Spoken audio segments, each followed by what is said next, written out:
Hey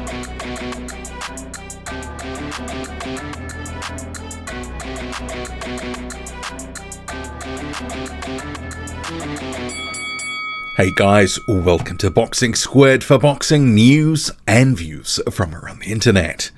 The son of former heavyweight champion Tommy Morrison, Trey Lippe Morrison, has advanced to 18-0 following a 6-round decision win in Tulsa, Oklahoma, and this was on a top-rank undercard. So this was a pretty competitive fight, very fun to watch, a lot of back-and-forth action, and Morrison, he did look improved here over his last performance, which was against Jason Bergman just a few months ago. Didn't look good in that one, looked improved in this one. But there is a but, and we'll get to it. But first, we'll cover the action proper.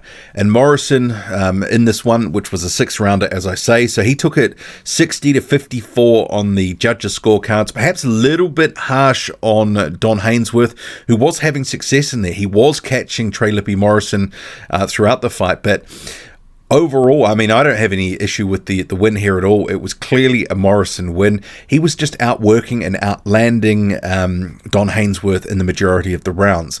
The jab was very good, and the body work in particular a feature in this fight. And it was a pretty cautious opening round, and, you know, there was Haynesworth trying to be aggressive, coming forward, especially in the second half of the round, but Morrison using the stick and keeping him at bay and landing some nice shots to the body. But a pretty quiet round overall, but there was a decent sort of right hand, or a couple of right hands by Haynesworth towards the end.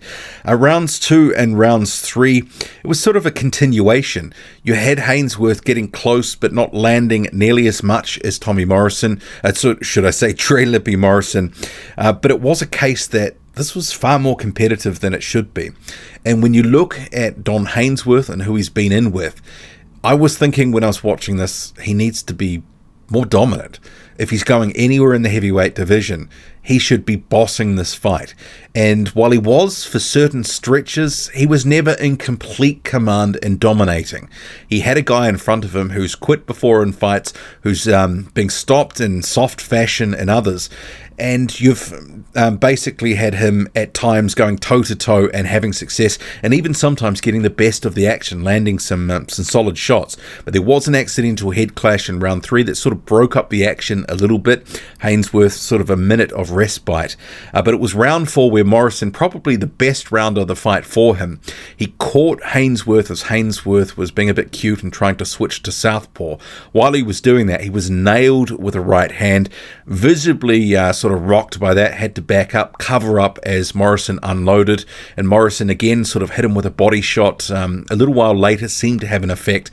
But it also was a case that after some of this, Don Haynesworth sort of sprung into action. There were bursts of activity, but just, too much one-off shots, wasn't able to land more than one punch at a time, wasn't really able to sort of nail any combinations when he did sort of catch up with Morrison, who for the most part was able to sort of circle out, get out of the way when he did get into a little bit of trouble. Sometimes was voluntarily backing up onto the ropes, which was a little concerning, but ultimately he was able to stay out of harm's way for the most part, I should say.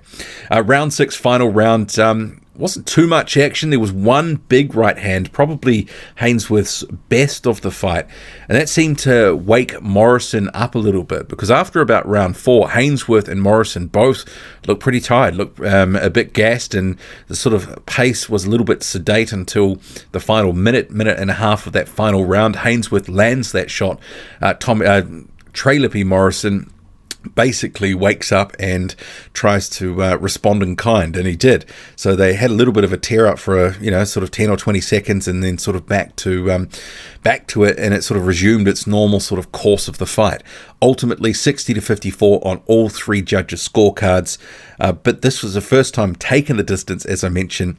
But also there were just a few things that, especially because Don Haynesworth is a certain level at the moment, and after this fight, he's ranked, 200 in the world, 206 on BoxRec, where after this fight you have Trey Lippe Morrison 99th in the world.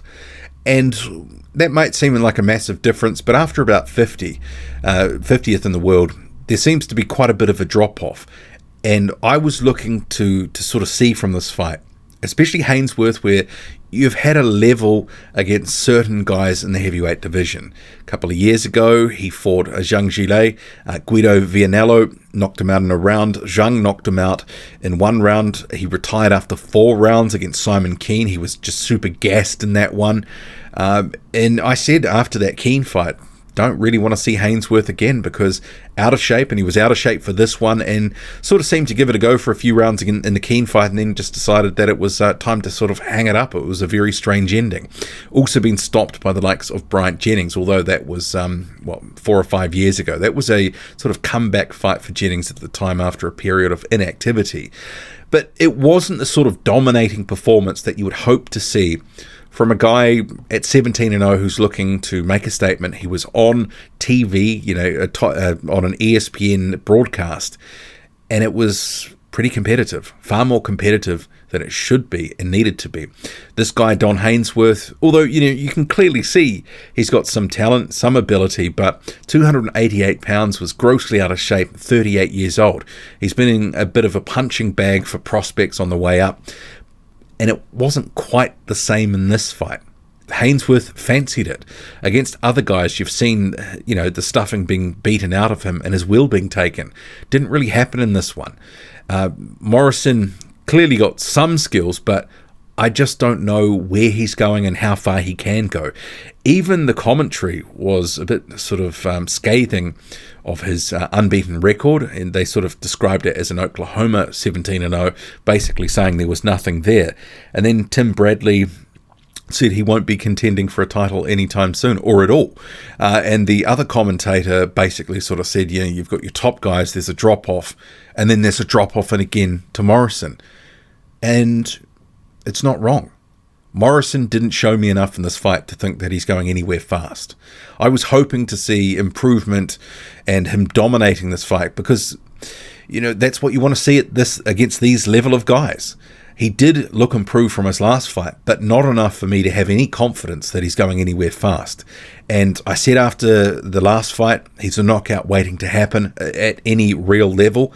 Any top 30 heavyweight is going to make short work of Trey Lippe Morrison. He would have to drastically improve to get to any real level in the heavyweight division. And he's already 31 years old, so there is going to be limited upside in how much he's going to improve from here. And at the end of the day, he's not a huge heavyweight. His reach is only 74.5 inches, 6'3". He doesn't have those sort of physical attributes. And he's not particularly quick in terms of his punches. He's not particularly powerful from what I've seen. He's a decent heavyweight, but I think his level at this point is maybe top 50 to top 70. He hasn't shown us anything more than that. And BoxRec, based on his opposition so far, has him at 99 in the world. And the fact you're 18 fights deep in and you're only just cracking the top 100 doesn't say much about your recent opposition, because it's a points-based system. You get points for who you've beaten. And if you're languishing as far down as 99th, they're basically saying your opponents haven't been much chopped. So I'll be interested to see the next fight, to see if there's progression, but I am tempering expectations that I'm just not sure how far he can go. I think as soon as he steps up to any real level, because he is still largely untested, he gets beaten. I have had a few people come to the channel and say, look, he's going to improve in the next 2 or 3 years. He'll be vying for a heavyweight title. I just can't see it. Clearly, he's dedicated to the sport. He is getting better. I just don't think he can bridge that gap. How about you? Drop a comment, loud and often. Hit like, hit subscribe, follow me on Twitter, boxing_squared. I'm out.